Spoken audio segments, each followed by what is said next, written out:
John 17. After saying all these things, Jesus looked up to heaven and said, Father, the hour has come. Glorify your Son, so he can give glory back to you. For you have given him authority over everyone. He gives eternal life to each one you have given him. And this is the way to have eternal life, to know you, the only true God, and Jesus Christ, the one you sent to earth. I brought glory to you here on earth by completing the work you gave me to do. Now, Father, bring me into the glory we shared before the world began. I have revealed you to the ones you gave me from this world. They were always yours. You gave them to me, and they have kept your word. Now they know that everything I have is a gift from you, for I have passed on to them the message you gave me. They accepted it and know that I came from you, and they believe you sent me. My prayer is not for the world, but for those you have given me, because they belong to you. All who are mine belong to you, and you have given them to me, so they bring me glory. Now I am departing from the world. They are staying in this world, but I am coming to you.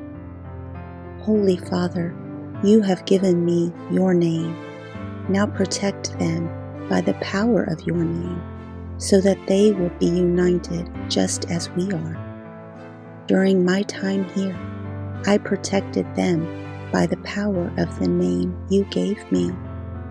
I guarded them so that not one was lost, except the one headed for destruction, as the scriptures foretold. Now I am coming to you. I told them many things while I was with them in this world, so they would be filled with my joy. I have given them your word, and the world hates them because they do not belong to the world, just as I do not belong to the world. I'm not asking you to take them out of the world, but to keep them safe from the evil one. They do not belong to this world any more than I do. Make them holy by your truth. Teach them your word, which is truth. Just as you sent me into the world, I am sending them into the world. And I give myself as a holy sacrifice for them, so they can be made holy by your truth.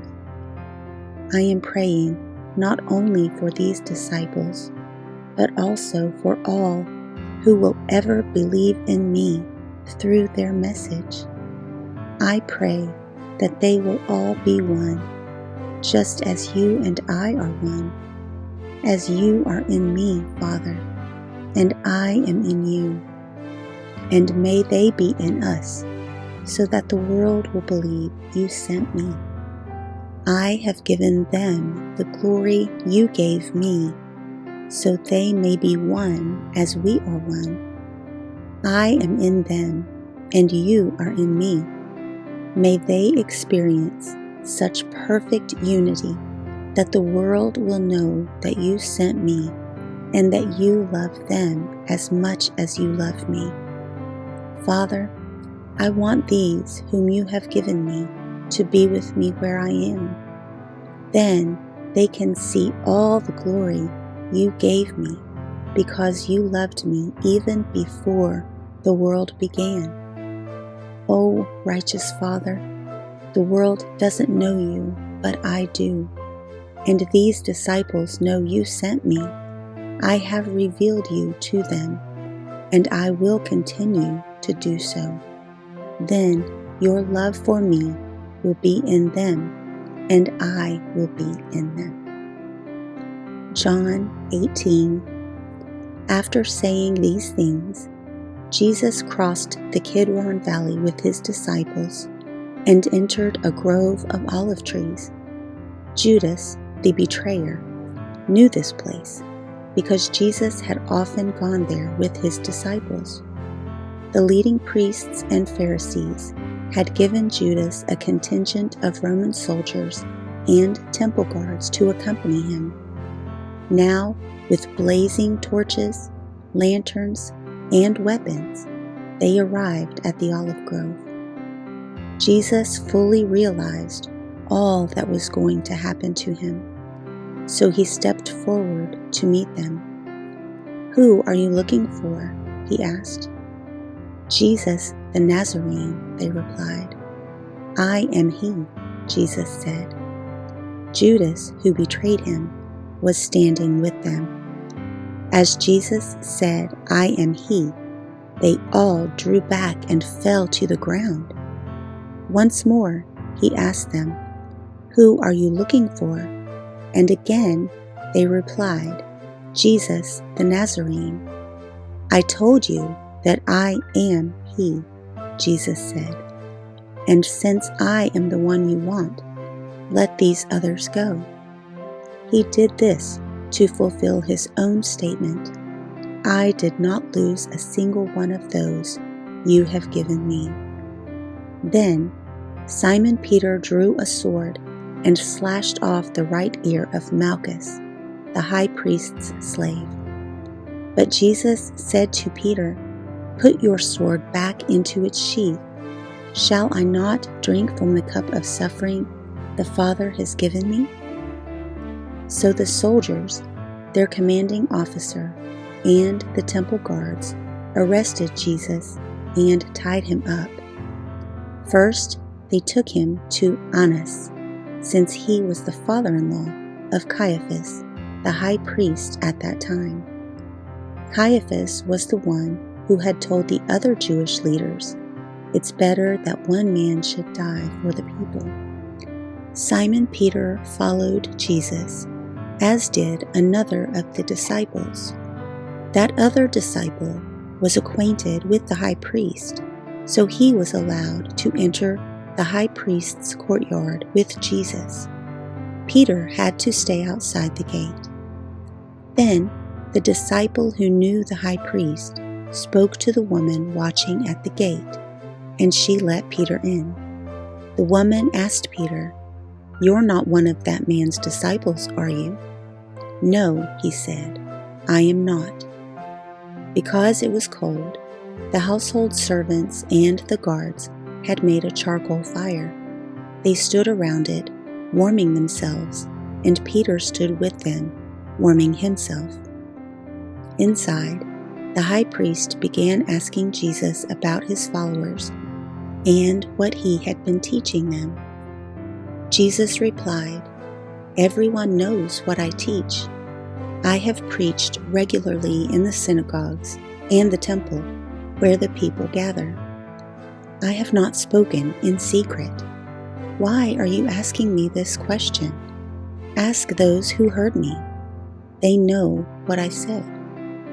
Then one of the temple guards standing nearby slapped Jesus across the face. "Is that the way to answer the high priest?" he demanded. Jesus replied, "If I said anything wrong, you must prove it. But if I'm speaking the truth, why are you beating me?" Then Annas bound Jesus and sent him to Caiaphas, the high priest.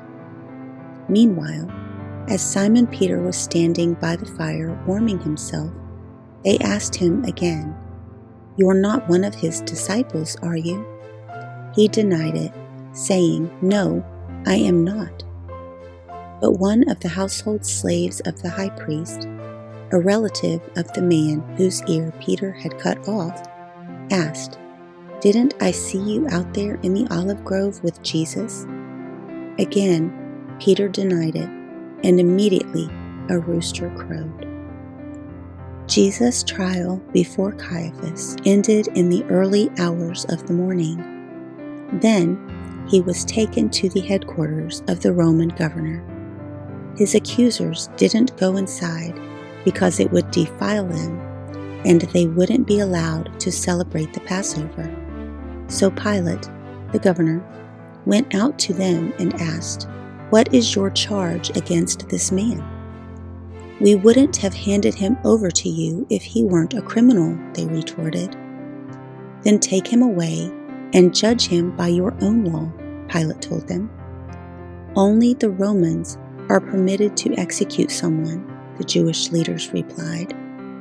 This fulfilled Jesus' prediction about the way he would die. Then Pilate went back into his headquarters and called for Jesus to be brought to him. "Are you the king of the Jews?" he asked him. Jesus replied, "Is this your own question, or did others tell you about me?" "Am I a Jew?" Pilate retorted. "Your own people and their leading priests brought you to me for trial. Why? What have you done?" Jesus answered, "My kingdom is not an earthly kingdom. If it were, my followers would fight to keep me from being handed over to the Jewish leaders. But my kingdom is not of this world." Pilate said, "So you are a king?" Jesus responded, "You say I am a king. Actually, I was born and came into the world to testify to the truth. All who love the truth recognize that what I say is true." "What is truth?" Pilate asked. Then he went out again to the people and told them, "He is not guilty of any crime. But you have a custom of asking me to release one prisoner each year at Passover. Would you like me to release this king of the Jews?" But they shouted back, "No, not this man. We want Barabbas." Barabbas was a revolutionary.